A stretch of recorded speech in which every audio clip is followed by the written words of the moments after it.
In this video, we'll talk about how to fit the parameters theta for logistic regression. In particular, we'll define the optimization objective, also called the cost function, that we'll use to fit the parameters. Since logistic regression is a supervised learning algorithm, or since we're using it as a supervised learning algorithm, as usual, we'll assume we have a training set of m training examples, and I'll write my training set as usual as follows, where each xy pair is one example, and m is our usual notation for denoting the number of examples, where, same as before, as we saw in linear regression, each feature vector looks like this, where n is the number of features, and we have our usual convention that the first feature, or x0, is equal to 1. And logistic regression, of course, outputs this. And the question we want to address is, given the training set, how do we choose the parameters theta of the algorithm, or how do we fit the parameters theta to our training set? Following linear regression, one thing we could try to use is squared error.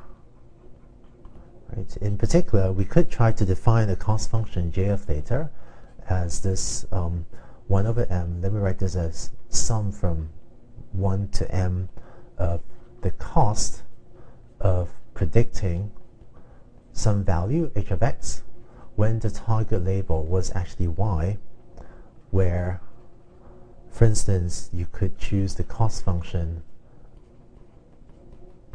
right, to be equal to squared error. So that would be, let's see, minus y, that's h of I minus y squared. Right? So that would be the squared error cost function. And it turns out that if you're able to minimize this function j of theta, if you're able to actually minimize this as a function of theta, that would work okay. But the problem is j of theta turns out to be a very non-convex function of theta. And here's an intuitive explanation. If on the vertical axis this is theta, then theta is of course very high dimensional. But if you were able to plot j of theta as a function of theta, you find that j of theta is this very non-convex function with many local optima. And so it's very hard to actually minimize j of theta if it's defined using squared error as a function of theta. It would be much nicer if we could find a function like this that is convex and doesn't have this local optima problem, which, say, gradient descent would run into in this case on the left. So let's take a deeper look at the squared error cost function and see if we can find something else that doesn't suffer from this problem of non-convexity and of local optima. And in particular, this was my definition of the cost function. Just to simplify the notation a little bit, I'm going to look at the cost function for a single example. So let's delete those superscripts. So this is saying, what is the cost? How much do I want to penalize the algorithm if it outputs a certain value, h of x, when the label was actually y? And let's see if we can come up with a different cost function that might do better. Now, let's try to understand the cost function better. And let's suppose that y is equal to 1 for an example. So what I want to do is, let's examine the cost function a little bit more. So the square error cost function will, of course, then be this, h of x minus 1 squared, because, right, if I have a positive example where y is equal to 1, then this is going to be my cost function. And if I plot this function, then I find that, let's see, that's 0, that's 1, and then I find that depending on the value h of x, so the horizontal axis, the horizontal axis I'm labeling with the output of the learning algorithm. Let me spread that a little bit closer. So depending on the output of my hypothesis, I get different costs. And it turns out that the cost function looks like this. Okay, so for example, if h of x is equal to 0, if your algorithm predicted h of x equals 0, then the cost of that is equal to 1, since it's going to be 0 minus 1 squared, which is equal to 1. And conversely, if h of x is equal to 1, and if y was equal to 1, then the cost would be equal to 0. And in between is this quadratic function, that goes between 0 and 1. Now, what I'm going to do is change the cost function to make it steeper. In particular, I'm going to, on the next slide, I'm going to draw a different cost function that looks a lot like this. I'm going to make this cost function, blow up to infinity as we approach 0. So let me draw that with a picture.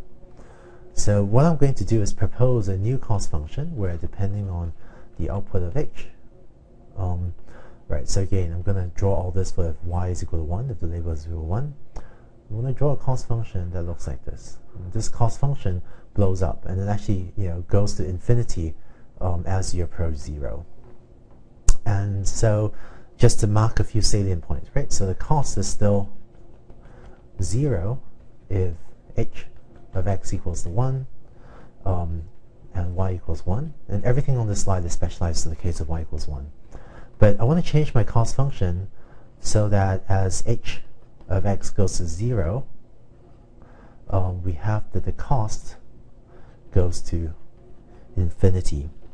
And this captures the intuition that if your hypothesis h of x is equal to 0, so that's like your algorithm telling you that the probability of y equals 1 is 0, right? So in the breast cancer case, this is like saying that a malignant tumor is absolutely impossible. That's what a 0 probability means. It means something is absolutely impossible. There's no chance of it happening. But if your learning algorithm says, well, there's absolutely no chance of a y equals 1 of a malignant tumor, but it actually turns out to be malignant, then your algorithm, the learning algorithm really shouldn't have been so absolutely certain about the outcome.